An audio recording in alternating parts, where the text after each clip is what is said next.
Bonjour mes amis, j'espère que vous allez bien, ainsi que vos familles.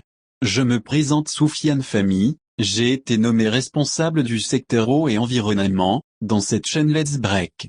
C'est-à-dire, tout que concerne l'assainissement, eau potable, irrigation etc. Désolé pour la longue introduction.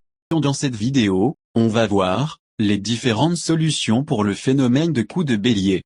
Comme nous l'avons vu les étapes de ce phénomène, je vais laisser le lien de ce vidéo. Comme rappel, qu'est-ce qu'un coup de bélier? Un coup de bélier est un phénomène qui se produit, dans les canalisations de plomberie, lorsque l'eau transportée subit une variation de pression brutale, appelée surpression. Cette surpression est généralement causée, par la fermeture ou l'ouverture d'un robinet, qu'il s'agisse d'une robinetterie actionnée par un utilisateur ou d'un point de puisage ouvert ou fermé, par un équipement sanitaire, comme une machine à laver par exemple. Les coups de bélier se reconnaissent facilement à leur bruit caractéristique, similaire au son provoqué par un coup de marteau sur la tuyauterie. Ils provoquent une gêne auditive mais, plus grave encore, des tremblements intenses dus à une onde de choc qui se propage rapidement dans tout le circuit. Cette onde de choc est le résultat d'une montée subite de la pression dans le réseau d'eau potable. Lorsque la circulation de l'eau dans les canalisations est arrêtée brusquement, la pression du fluide change et augmente significativement, ce qui provoque des à-coups violents à l'intérieur des tuyaux. Ces coups de bélier se répandent dans les canalisations et peuvent, à force d'être répétés, endommager les raccordements ou déformer les tubes qui transportent l'eau. La cause des coups de bélier est donc principalement de nature hydraulique, une variation soudaine de la vitesse d'écoulement de l'eau engendre une forte hausse de la pression, ce qui provoque des ondes de choc dans l'ensemble du réseau. D'autres éléments peuvent également générer des coups de bélier dans la plomberie, la présence de boue, l'accumulation de calcaire ou de dépôts dans les tuyaux ainsi que des variations brutales de température. Les conséquences des coups de bélier. Les coups de bélier répétés peuvent fortement endommager les installations sanitaires et créer des dégâts irréversibles sur les équipements non protégés.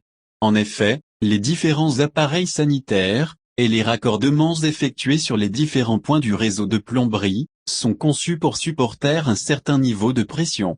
Pour rappel, la pression recommandée dans une habitation est de 3 bars. En cas de surpression, selon la configuration de l'installation, le niveau peut facilement excéder les 10 bars, voire même davantage. Des excès de pression réguliers peuvent donc endommager les appareils raccordés au réseau, machines à laver, lave-vaisselle etc., réduisant considérablement leur durée de vie. Les coups de bélier peuvent également détériorer l'installation de plomberie en générant des fuites sur les points de raccordement les plus sensibles et en déformant les tuyaux. En résumé, les coups de bélier peuvent affecter les installations de différentes manières. Ils génèrent des bruits sourds et des vibrations dans la tuyauterie, ce qui se révèle gênant pour les habitants du logement. Ils peuvent entraîner, à plus ou moins long terme, des fuites au niveau des raccordements, quels que soient les matériaux utilisés, multicouches, PER ou cuivre, et quelles que soient les technologies employées, sertissage, soudage, compression. Ils peuvent également provoquer une rupture des canalisations, c'est-à-dire un éclatement de la tuyauterie et donc un dégât des eaux potentiellement conséquent. Enfin, ils peuvent causer une détérioration prématurée des appareils sanitaires et réduire drastiquement leur durée de vie. Les solutions contre les coups de bélier. Pour pallier ce phénomène, plusieurs solutions sont possibles. Lorsque l'on suspecte la génération de coups de bélier, il est recommandé, en premier lieu, de mesurer la pression de l'eau au sein du réseau pour vérifier si elle n'est pas trop forte, supérieure à 3 bars. Si c'est le cas, l'installation d'un réducteur de pression permet de réguler la pression en amont du réseau, ce qui évite les dégâts sur la tuyauterie. Si un réducteur de pression est déjà installé après le compteur d'eau, il est important de vérifier qu'il n'est pas hors service. En cas de dysfonctionnement, il est alors nécessaire de procéder à son remplacement.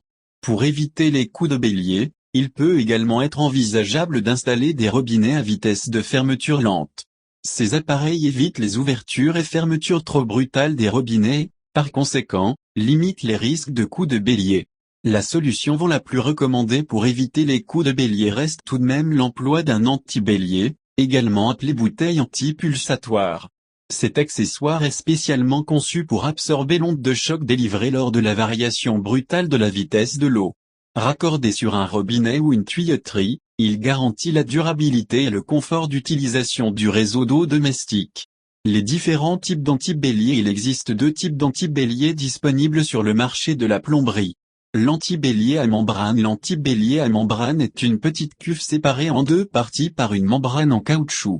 L'un des côtés est relié à la tuyauterie et accueille le liquide lorsque la pression est trop forte. L'autre côté est, quant à lui, rempli de gaz. Au moment où le premier côté se remplit, la pression déforme la membrane qui s'enfonce dans la partie contenant le gaz afin que le choc soit amorti. L'anti-bélier à ressort. L'anti-bélier à ressort fonctionne sur un principe similaire à l'anti-bélier à membrane. Cependant, la résistance à la pression ne se fait pas grâce à une poche de gaz mais au moyen d'un disque et d'un ressort disposé à l'intérieur de l'appareil. La pression s'exerce sur le disque, ce qui contracte le ressort et amortit le choc avant qu'il ne se répande dans le réseau. L'anti-bélier à membrane se révèle un peu plus résistant que l'anti-bélier à ressort mais il dispose d'une plus faible durée de vie.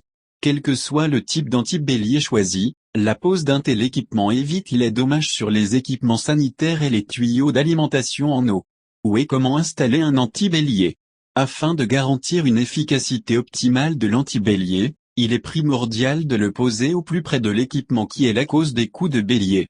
Il est nécessaire de réaliser une dérivation sur le circuit de plomberie, à l'aide d'un T par exemple, afin d'y raccorder directement le dispositif anti-bélier. Cette dérivation doit être située à proximité immédiate de la sortie d'eau qui déclenche des coups de bélier à chaque ouverture.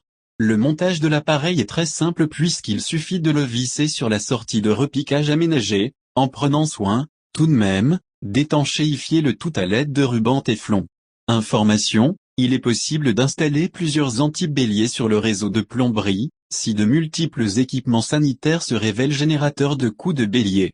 Les points à retenir. Les coups de bélier sont des phénomènes qui surviennent de temps en temps au sein d'un réseau de plomberie et ils peuvent avoir de grandes conséquences en causant des dégâts importants, fuites et ruptures des canalisations. Si des coups de bélier sont détectés, il est primordial de réagir et de s'équiper du matériel adéquat.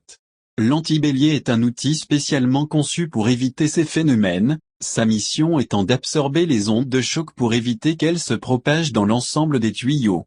Il existe des anti-béliers à membrane et des anti-béliers à ressort qui offrent, tous les deux, une forte résistance aux pressions excessives. Ce dispositif s'installe au plus près de l'équipement sanitaire qui génère les coups de bélier, en réalisant une dérivation du circuit pour y raccorder l'équipement.